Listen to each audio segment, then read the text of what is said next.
The unexpected guardian DR, Elena Rodriguez, pressed her face against the observation window of the research vessel Aurora, watching the barren landscape of Moon Zerion 7 scroll beneath them.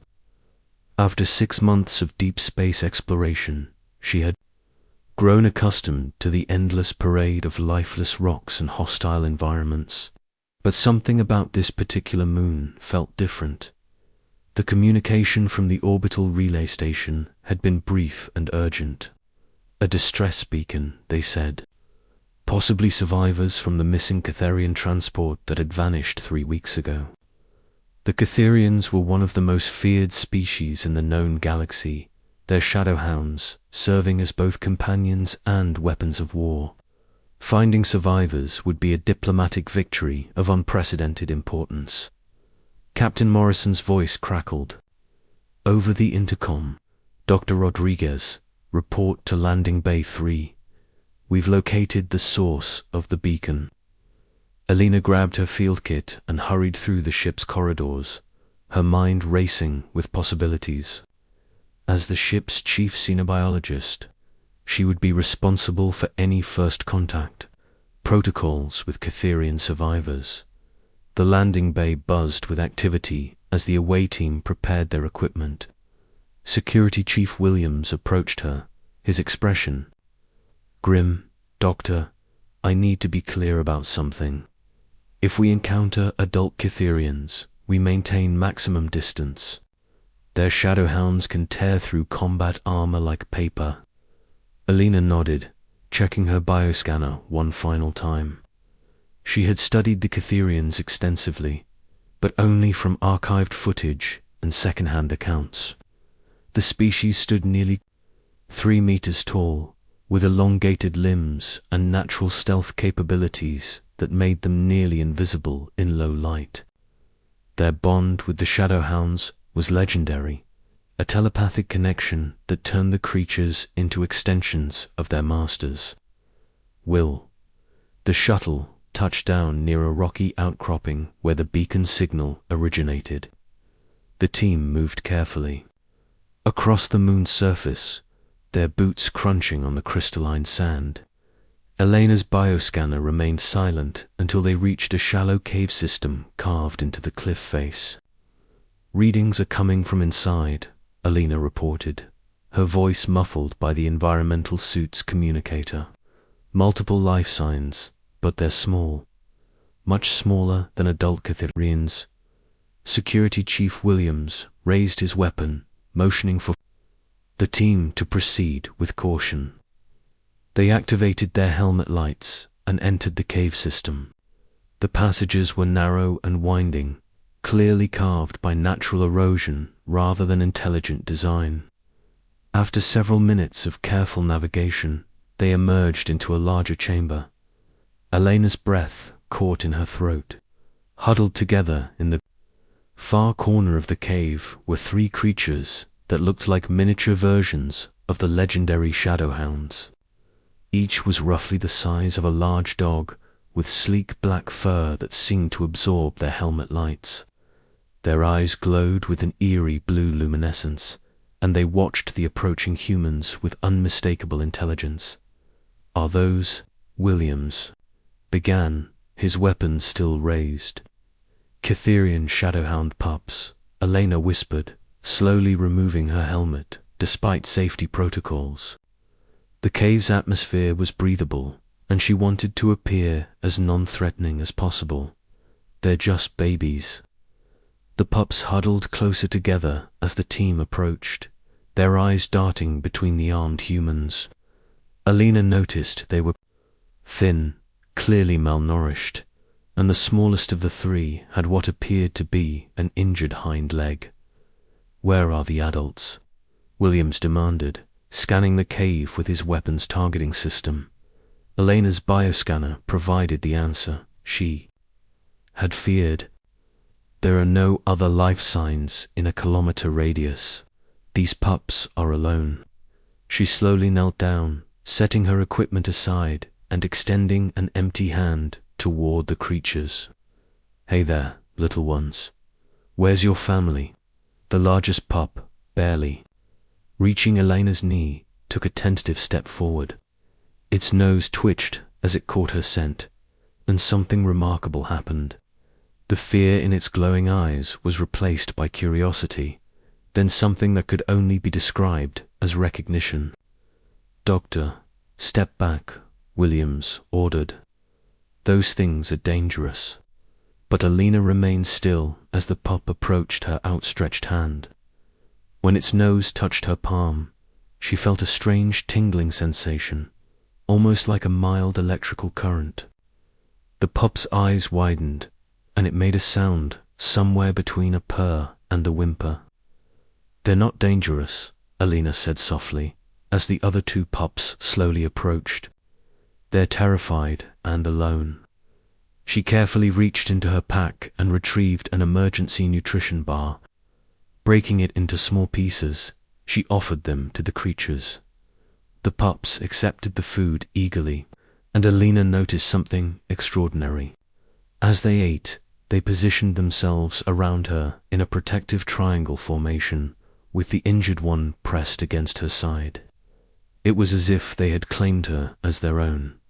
Back aboard the Aurora, the discovery of the orphaned pups created an immediate crisis. Captain Morrison paced the conference room while various department heads argued over protocols and procedures. "They need to be transferred to a Catherian facility immediately," insisted Ambassador Krieg, the ship's diplomatic advisor. "These creatures are not pets. They're weapons of war." Dr. Martinez, the ship's psychologist, disagreed. "The pups have clearly bonded with Dr. Rodriguez. Separating them now could cause severe psychological trauma." Alina stood at the center of the debate, still wearing her field clothes and sporting several small tears where the pups had playfully tugged at her uniform. "They won't let anyone else near them," she reported. "When security tried to approach, they became agitated and defensive. The injured one wouldn't even allow medical treatment until I was present." Captain Morrison rubbed his temples. "Doctor, explain to me how 3 alien predators decided to adopt you in the span of 30 minutes. Alina had been asking herself the same question. "I think it has to do with the initial contact. When the largest pup touched my hand, there was some kind of connection. The Catherians are known for their telepathic abilities. These pups may have sensed something in me that registered as trustworthy or familiar, or they're planning to eat you when they get bigger," Williams muttered from the corner. The debate was interrupted by Dr. Kim from the medical bay. "The injured pup allowed me to examine her, but only with Dr. Rodriguez present. The leg isn't broken, just sprained. She should recover fully with rest." He paused, consulting his medical pad. "There's something else. All 3 pups are showing elevated stress hormones consistent with recent trauma and loss. They're grieving." The room fell silent as the implications sank in. These weren't just alien creatures. They were intelligent beings who had lost their families and found comfort in an unlikely guardian. Ambassador Krieg's communicator chimed with an incoming priority message. His face grew pale as he read the transmission. "The Catherian High Command has responded to our report. They're sending a war cruiser to collect what they refer to as their lost assets. Estimated arrival in 72 hours. Captain Morrison straightened. "Assets. They're talking about living creatures. To the Catherians, shadowhounds are both companions and weapons," Alina explained. "These pups would have been raised from birth to serve specific Catherian warriors. Their telepathic bond makes them incredibly effective in combat." Over the next 3 days, Alina found herself spending every free moment with the pups. They had been given quarters in the ship's small xenobiology lab, but they refused to remain there unless she was present. The ship's crew began calling them her shadows because they followed her everywhere. Moving in perfect synchronization, the largest pup, whom Alina had nicknamed Shadow for his tendency to blend into dark corners, displayed remarkable intelligence. He seemed to understand her daily routines and would position himself at doorways before she arrived. The middle pup, Luna, showed an affinity for the ship's technology, often sitting motionless for hours watching the various displays and readouts. The smallest Whisper remained close to Alina at all times, apparently still recovering from both her injury and whatever trauma had separated them from their pack. Alina discovered that the pups responded to human emotions with surprising sensitivity. When she felt stressed or worried, they would surround her and emit a low, harmonic purr that seemed to calm her nerves. When she was happy, they would playfully tumble around her feet, their movements graceful despite their youth. The real test came when the Catherian war cruiser, Darkness Eternal, dropped out of hyperspace on schedule. The massive ship dwarfed the Aurora, its black hull seeming to absorb starlight like a void in space.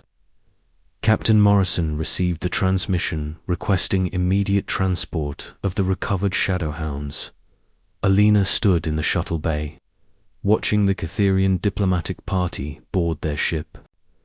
3 Catherians, each standing nearly 3 meters tall, moved with fluid grace despite their imposing size.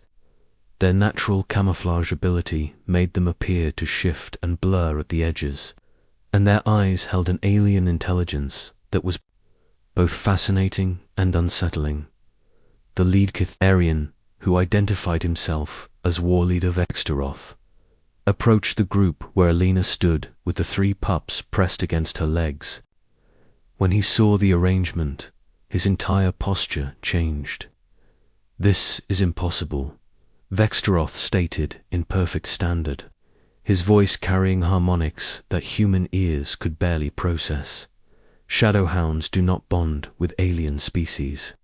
Alina felt the pups tense around her, their growls so low they were almost subsonic. "I'm afraid they've made their choice," she replied carefully. "They won't respond to anyone else." Vextaroth extended one long, clawed hand toward Shadow, who immediately backed away and positioned himself protectively in front of Alina. The war leader's eyes narrowed, and Alina sensed they were witnessing something unprecedented in Catherian experience. "These are not pets, human," Vextaroth said, his tone carrying a warning. "They are bred for war, trained from birth to serve the Catherian Empire. They will be reclaimed." But as he spoke, something remarkable happened. The 3 pups moved into their defensive triangle formation around Alina, their eyes beginning to glow brighter. They were no longer acting like lost children seeking comfort. They were acting like guardians protecting their chosen leader, war leader. Vextaroth stepped back, his expression shifting from authority to confusion to something that might have been awe. In all his centuries of life, he had never seen Shadowhounds choose their own master, especially not an alien from a species the Catherians had barely begun to understand. Alina knelt down, placing her hands gently on Shadow and Whisper while Luna pressed against her back. "I never asked for this," she said quietly, addressing the war leader directly. "But they've chosen me, and I won't abandon them." The confrontation that would determine the fate of 4 species was about to begin, and Alina Rodriguez, xenobiologist from Earth, found herself at the center of a diplomatic crisis that could reshape the balance of power in the known galaxy. The pups had chosen their guardian, but the real test of that bond was yet to come. The bond that changed everything. 3 months had passed since the confrontation in the shuttle bay, and the Aurora had become an unlikely home to an even more unlikely family, Alina Rodriguez walked through the ship's corridors with her 3 Shadowhound companions flanking her, their movements now perfectly synchronized with hers. What had begun as a simple rescue mission had evolved into something that challenged everything the galaxy thought it knew about interspecies relationships. Shadow, now grown to the size of a large wolf, maintained his position at Elena's right side. His black fur had developed silver markings along his neck and shoulders. Patterns that Alina had learned indicated leadership among Shadowhounds. Luna, walking to Elena's left, had grown sleeker and more agile, her natural curiosity having made her the ship's unofficial technology assistant. She could operate basic computer interfaces with her paws and had somehow learned to understand dozens of human commands. Whisper, the smallest of the 3, had developed into Elena's constant companion, rarely leaving her side and displaying an almost supernatural ability to sense her emotional state. The ship's crew had long since adapted to the unusual arrangement. Chief Williams, initially skeptical of the alien predators, now relied on them for security patrols. Their ability to detect threats was unmatched, and their loyalty to Alina had extended to the entire ship's crew. Dr. Martinez had documented the psychological benefits of their presence, noting improved morale and reduced stress levels among crew members. But the peaceful routine was about to be shattered. Captain Morrison's voice echoed through the ship's communication system. All senior staff report to the main conference room immediately. Priority 1, alert. Alina exchanged glances with her companions. Shadow's ears flattened against his head, a clear sign that he sensed danger approaching. The conference room was already crowded when Alina arrived with her 3 guardians. Ambassador Krieg stood at the main display, his face pale with concern. The screen showed a massive fleet of Catharian warships approaching their position.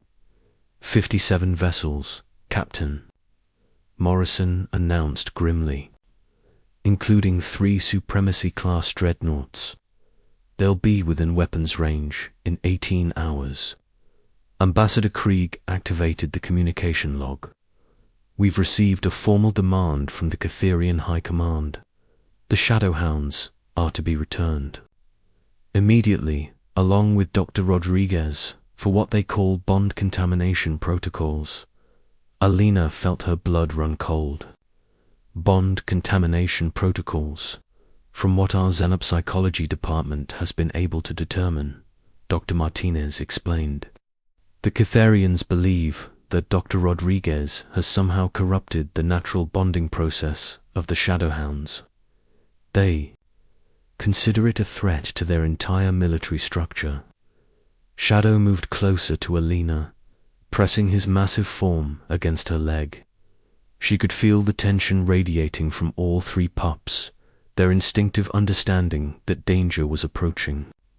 Luna positioned herself at the conference room's entrance, while Whisper took up a defensive position near Elena's chair.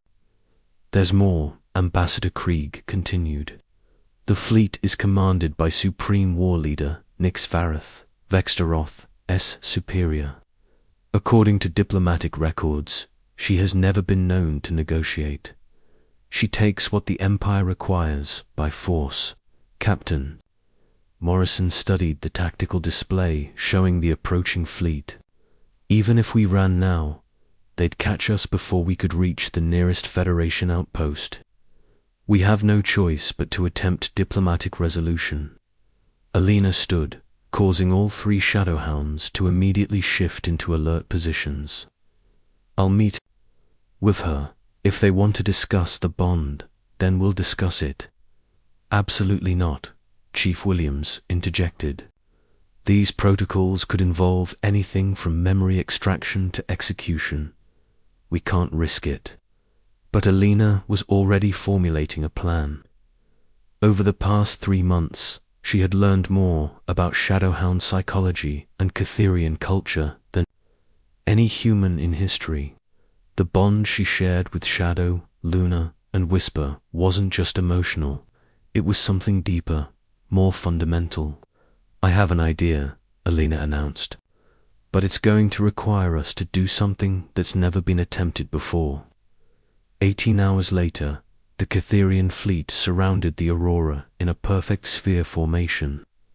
Alina stood in the main shuttle bay, wearing her finest dress, uniform, and accompanied by her 3 companions. They had grown significantly over the past months, their shoulders now reaching her waist, but their devotion to her had never wavered. The Catherian delegation arrived in a shuttle that seemed to absorb light itself. Supreme War Leader Nyx emerged first, her presence immediately commanding the attention of everyone in the bay. She stood nearly 4 meters tall, her natural camouflage abilities making her appear to shift and flow like liquid shadow. Behind her came to other Catherians, and, to Elena's surprise, 3 adult shadowhounds. The adult shadowhounds were magnificent creatures, each standing as tall as Elena's shoulder, with muscular frames built for speed and power. Their eyes held the cold intelligence of perfect predators, and their movements spoke of absolute loyalty to their Catherian masters. But when they saw Shadow, Luna, and Whisper, something unexpected happened. The pups didn't cower or submit as might be expected when faced with their adult counterparts. Instead, they moved into their protective formation around Alina, their eyes beginning to glow with an intensity that made several crew members step back. The adult shadowhounds stopped dead in their tracks, their heads tilting in what could only be described as confusion. Supreme War Leader Nyx spoke, her voice carrying harmonics that seemed to resonate in Elena's bones. "Human, Dr. Rodriguez, you have corrupted 3 of our finest bloodlines. This contamination ends now." Alina stepped forward, feeling the warmth of her companion's presence at her sides. "With respect, Supreme War Leader, there has been no contamination. These 3 chose me, just as your shadowhounds chose you." "Impossible," Nyx replied. "Shadowhounds bond only with Catherian warriors. It is their nature, coded into their very genetics." Alina had spent months researching this moment, and now it was time to put her theory to the test. "Then explain this," she said, placing her hand on Shadow's head. The connection was immediate and powerful, a flow of emotions and thoughts that bridged species barriers. Through Shadow's senses, she could perceive the world as the shadowhounds did, picking up subtle electromagnetic fields, emotional resonances, and even the barely perceptible fear radiating from the Catherian delegation. But more importantly, the adult shadowhounds could sense it too. Their rigid military postures began to relax, as they experienced something they had never encountered before, a bond based not on genetic programming or military necessity, but on mutual choice and affection. Supreme War Leader Nyx natural. Camouflage flickered, a sign of emotional disturbance among her species. "What are you doing?" "I'm showing you what they showed me," Alina replied. Through her connection with Shadow, she projected her memories of the past 3 months. The adult shadowhounds saw Alina caring for Whisper's injured leg, playing with Luna among the ship's computers, and sharing quiet moments with Shadow as they watched stars through the observation deck windows. One of the adult shadowhounds, a massive female with scarred flanks, took a step toward the group. Her Catherian handler immediately tensed, but the creature ignored the unspoken command. She approached Shadow directly, touching noses with the younger male in a gesture of recognition and approval. Vexara Nyx whispered, using what Alina realized was the Shadowhound's name. "Return to position." But Vexara had made her own decision. She moved to sit beside Shadow, her action causing a ripple of shock through the Catherian delegation. The other two adult Shadowhounds followed suit, creating an unprecedented scene. Adult and young Shadowhounds united not in military formation, but in acknowledgement of a bond that transcended species. Alina seized the moment. Your aren't weapons, Supreme War Leader. They're intelligent beings capable of choosing their own path. These three didn't choose me because of contamination or corruption. They chose me because I treated them as individuals rather than tools. Nyxverith's forearms crossed in a gesture of deep contemplation. The implications of what you suggest would reshape our entire civilization. Maybe it's time for that change, Alina replied. The bond between Catherian and Shadowhound has made your species powerful, but imagine what could happen if that bond was based on genuine partnership rather than genetic programming. The Supreme War Leader looked at her own Shadowhound companions, seeing them perhaps for the first time as Alina saw her three, not as weapons or tools, but as individual beings with their own thoughts and feelings. The largest male, his hide, marked with the scars of countless battles, met her gaze with eyes that held unexpected depth. War Leader Corvex, Nyxvarith said slowly, "What is your assessment?" The scarred Shadowhound approached Alina, his massive frame radiating power and intelligence. When he was close enough to touch, he gently pressed his nose against her free hand. Alina felt the same tingling connection she had experienced months ago with Shadow, but this time she was ready for it. Through Corvex, she sensed decades of loyal service, battles fought and won, and beneath it all, a deep longing for something more than endless warfare. She projected back her own experiences with Shadow, Luna, and Whisper, moments of joy, discovery, and genuine companionship. Corvex stepped back and, in full view of his war leader and the assembled delegation, bowed his head to Alina in a gesture of respect that had never before been given to a non-Catherian. The shuttle bay fell silent as the implications sank in. Supreme War Leader Nyxvarith stood perfectly still for long moments, her natural camouflage shifting through colors Alina had never seen before. Finally, she spoke. "Dr. Rodriguez, you have presented us with a paradigm we had not considered. If Shadowhounds can choose their bonds, if they can extend those bonds beyond our species, then our understanding of their nature has been incomplete." Alina felt her heart racing, but she kept her voice steady. "What does this mean for Shadow, Luna, and Whisper?" Nyxvarith looked at the unlikely family grouping before her. 3 young Shadowhounds and their human guardian, supported by 3 battle-tested adults who had chosen to acknowledge a bond that defied everything their civilization had believed. "It means, Dr. Rodriguez, that you have become something unprecedented in galactic history. You are the first non-Catherian to achieve true Shadowbond status." She paused, her expression thoughtful. "It also means that your 3 companions are no longer considered property of the Catherian Empire. They have exercised their right of choice." Ambassador Krieg stepped forward. "Supreme War Leader, are you suggesting that Shadowhounds have legal rights? I am suggesting that perhaps they always have, and we simply chose not to recognize them." Nyxvarith's gaze swept across the assembled group. "Dr. Rodriguez, your bond with these 3 has forced us to re-examine fundamental assumptions about the nature of consciousness, choice, and partnership."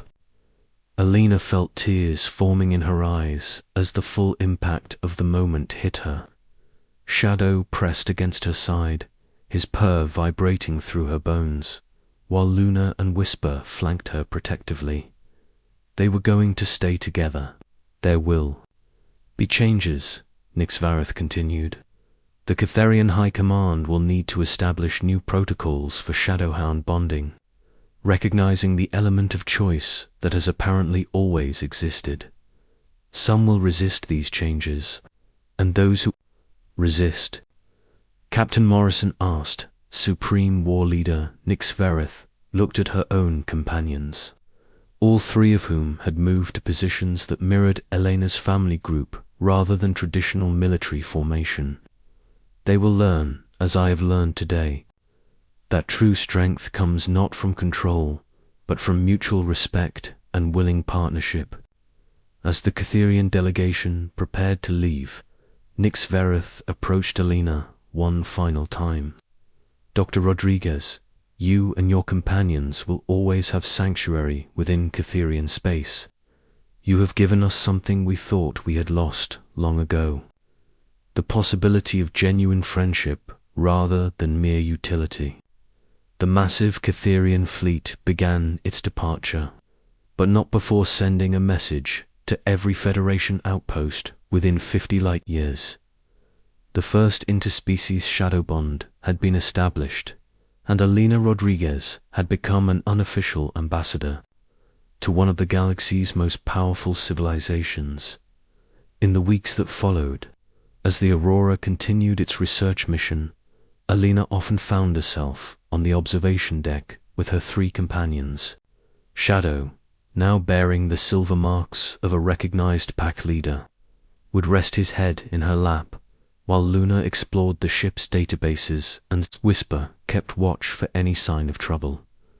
They had proven that bonds of loyalty and love could transcend species, genetics, and even the vast emptiness of space. And in doing so, they had opened a door to possibilities that would reshape the galaxy's understanding of what it meant to be family. Elena smiled as she watched stars wheel slowly past the viewport. Sometimes the most important discoveries came, not from careful planning or advanced technology, but from three frightened alien pups who chose to trust a human biologist with their hearts. And sometimes that trust could change the course of civilizations. Asterisk,